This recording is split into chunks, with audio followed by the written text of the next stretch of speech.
This video sponsored by School of Business Organization Private Limited, ஷார்ட்டா SPO. வீட்டில் இருந்தே வேலை பார்க்கணுன்னு விருப்பம் உள்ளவங்க ஸ்க்ரீனில் தெரிகிற வாட்ஸ்அப் நம்பருக்கு உங்களுடைய பெயரையும் படிப்பு தகுதியையும் அனுப்புங்க. ஸ்கிப் பண்ணாதீங்க, பெரிய தப்பு. தினம் 300 ரூபாய் சம்பாதிக்க அரிய வாய்ப்பு. இன்ஸ்டாகிராம், ஃபேஸ்புக் பயன்படுத்த தெரிந்தால் போதும். Content post and content publishing மூலமா தினம் 300 ரூபாய் சம்பாதிக்கலாம். இந்த வேலை செய்ய 5 நிமிடம் போதும். Work training support, group communication support, all language customer live chat support, முக்கியமா சொந்தமா ஒரு பிசினஸ் ஸ்டார்ட் பண்ற அளவுக்கு உங்களால கற்றுக்கொள்ளவும் முடியும், சம்பாதிக்கவும் முடியும். இந்த வேலை வாய்ப்பு வழங்குவது 5 வருடத்திற்கு மேல ரன் ஆகிட்டு இருக்க நம்ம தமிழ்நாட்டு company school of business organisation private limited. மேலும் விவரங்களுக்கு டிஸ்கிரிப்ஷன்ல கொடுத்திருக்க நம்பருக்கு வாட்ஸ்அப் பண்ணுங்க.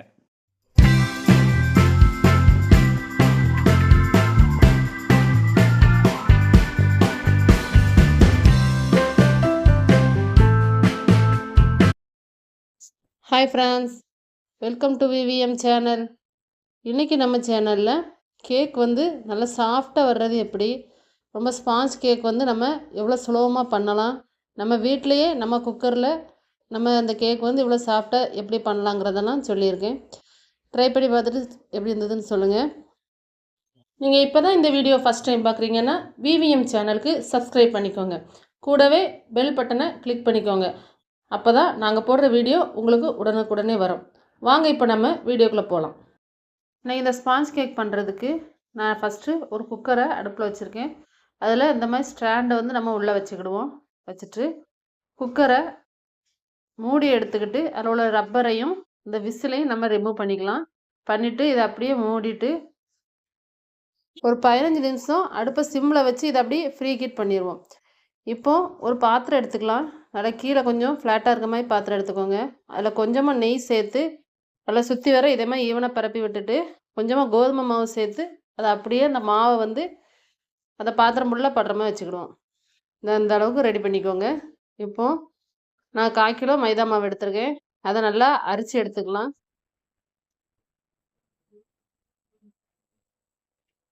இந்த மாதிரி நல்லா அரிச்சு எடுத்துக்கிடுவோம். இது கூடவே 1 teaspoon baking powder, 1/2 teaspoon baking soda சேர்த்து நல்லா கலந்து விட்டுக்கலாம். இந்த மாதிரி எல்லா இடம் மிக்ஸ் பண்ணிக்கோங்க. இப்போ ஒரு மிக்ஸி ஜாரில் 2 முட்டை எடுத்துருக்கேன். அதை உடச்சி சேர்த்துக்கலாம்.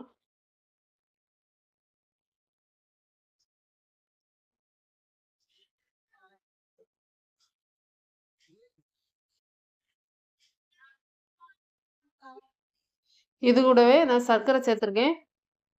250 கிராம் மைதா மாவுக்கு 125 கிராம் சர்க்கரை கரெக்டாக இருக்கும். பாதி பாய் சேர்த்துக்கோங்க. அதை மிக்ஸியில் நல்லா அடிச்சுட்டு அதைய கலவையும் நம்ம இதோட சேர்த்துக்கலாம். சேர்த்து இதை நல்லா கலந்து விட்டுக்கோங்க. ஃபஸ்ட்டு இது இந்த அளவுக்கு மிக்ஸ் பண்ணதும் நம்ம இதில் பால் சேர்த்துக்கணும். அதுக்கு நான் இன்றைக்கி 1 கப் பால் எடுத்திருக்கேன். 1 கப்னால் 1/4 லிட்ரு பால் எடுத்திருக்கேன். அதை சேர்த்து இது நல்லா கலந்துக்கிட்டு அதை கட்டி இல்லாமல் கரைச்சதுக்கப்புறம் 100 ml எண்ணெய் சேர்த்துக்கோங்க. வாசனை இல்லாத எண்ணெயை சேர்த்துக்கோங்க. எண்ணெய் சேர்த்து நல்லா கலந்து விட்டுக்கோங்க. எந்த கட்டியுமே இருக்கக்கூடாது. இப்போ கொஞ்சம் நம்ம வெண்ணிலா எசன்ஸ் சேர்த்துக்கலாம். ஒரு 1/2 டீஸ்பூன் சேர்த்துருக்கேன். அது போக கொஞ்சம் திக்காக இருக்குது, அது கூட ஒரு 2 டீஸ்பூன் பாலும் சேர்த்து நல்லா கலந்து விட்டுக்கிடுவோம். பால் முதல்ல நிறைய சேர்த்துறாதீங்க, நம்ம தேவைப்பட்டால் சேர்த்துக்கலாம். இப்போ பாருங்கள், இது சூப்பராக இருக்குது. இந்த அளவு தான் மாவு இருக்கணும். இப்போ நம்ம ஏற்கனவே ஒரு பாத்திரம் ரெடி பண்ணி வச்சுருக்கோம்ல, அதில் இந்த மாவை கலந்துக்கலாம். நீங்கள் மாவு ஊற்றும் போது இப்படி ஊற்றணும். ரொம்ப தண்ணியாகவும் ஆயிடக்கூடாது, ரொம்ப திக்காகவும் ஆயிடக்கூடாது, பார்த்துக்கோங்க.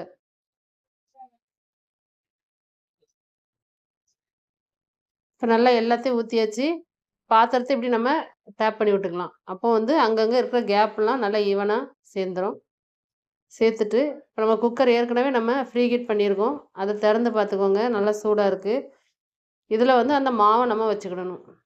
பாத்திரத்தை அப்படியே தூக்கி இதுக்குள்ளே வச்சுக்கலாம். இப்போ பாருங்க, நான் வச்சுட்டேன். நல்லா செட் பண்ணி வச்சுக்கோங்க. இப்போ இதை மூடி போட்டு மூடிட்டு அடுப்பை மீடியம் ஃப்ளேம்லேயும் இருக்கக்கூடாது, சிம்லேயும் இருக்கக்கூடாது, 2க்கு நடுவில் வச்சு ஒரு 1 மணி நேரம் 15 நிமிஷம் இதை அப்படியே விட்டுருங்க. அதுக்கப்புறம் திறந்து பார்க்கலாம். சூப்பராக ரெடி ஆயிடுச்சு.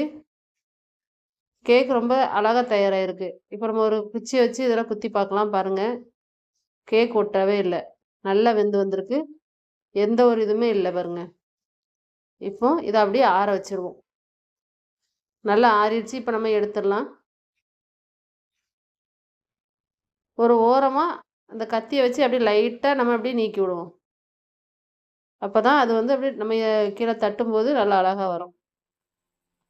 நல்லா அப்படியே ஓரத்தை மட்டும் அப்படியே லைட்டாக எடுத்து விடுங்க.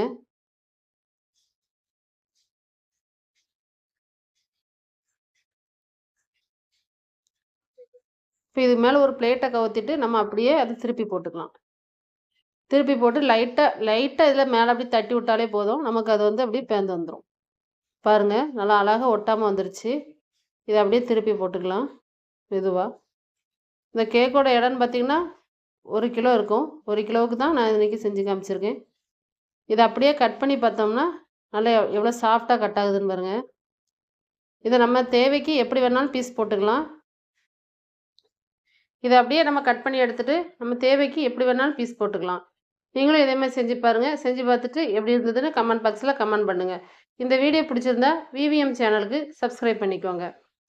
உங்கள் ஃப்ரெண்ட்ஸுக்கு இதை ஷேர் பண்ணுங்கள். வீட்டில் குழந்தைங்க ஸ்கூல் முடிஞ்சு வரும்போது இதேமாதிரி செஞ்சு கொடுங்க. ரொம்ப விரும்பி சாப்பிடுவாங்க. Thank you friends.